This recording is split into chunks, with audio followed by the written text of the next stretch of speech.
فليقاتل في سبيل الله الذين يشرون الحياة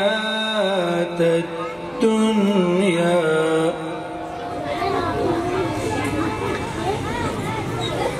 فليقاتل في سبيل الله الذين يشرون الحياة الدنيا بالآخرة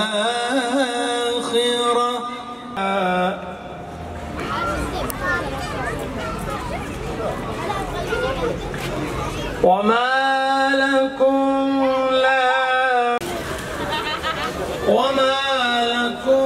لا تقاتلون الذين يقولون ربنا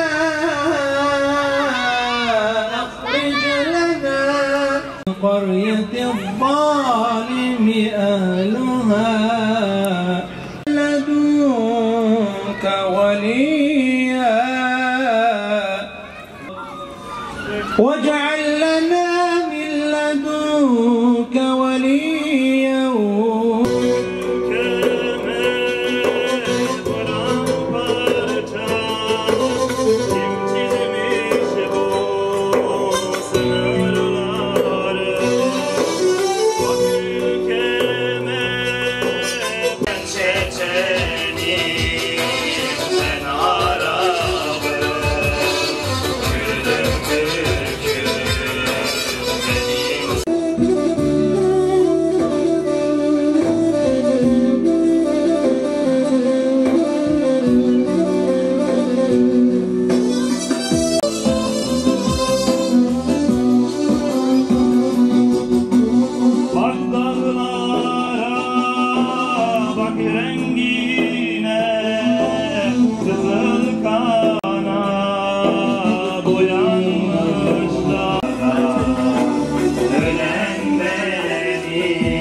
şehri.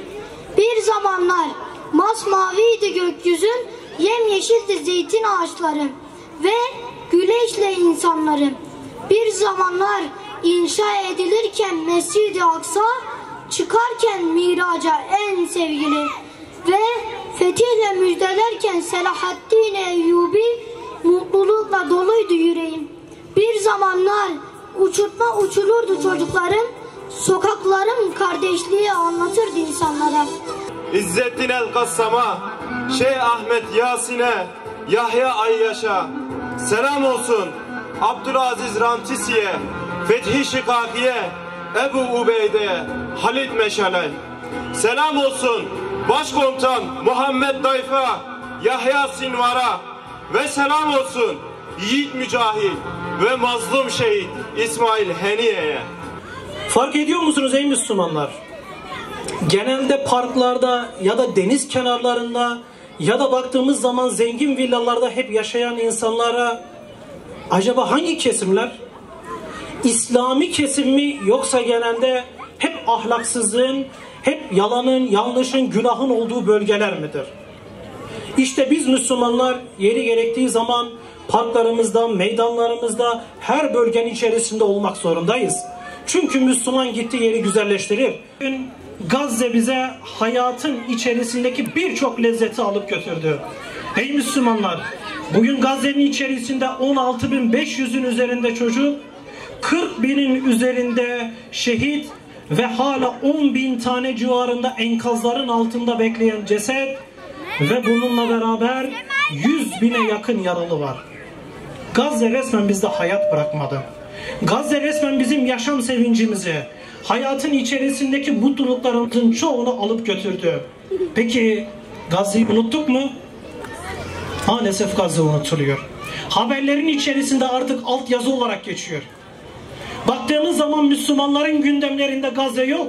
Ey Müslümanlar, bugün Gazze'nin içerisinde 10 tane şehit var dediğimizde ya elhamdülillah sayı olarak diyoruz ki işte geçenlerde 100 tane şehit oldu, 100 oldu. Ha şimdiki 10 taneymiş. Bakın Müslümanların ölümlerinin azlığı bile bizi sevindiriyor. Artık onlara bir sayı olarak bakıyoruz. Bugün 10 tane, dün 15 tane, ondan önceki gün 20 tane ve Gazze'nin acısını maalesef bize unutturmaya çalışıyorlar. Ama biz Gazze'nin acısını unutmamamız lazım. Gazze'nin acısını içimizde yaşatmamız lazım. Gazze'nin mücadelesi hayatımızda olmak zorundadır. Gazze'nin mücadelesini çocuklarımıza anlatmak zorundayız.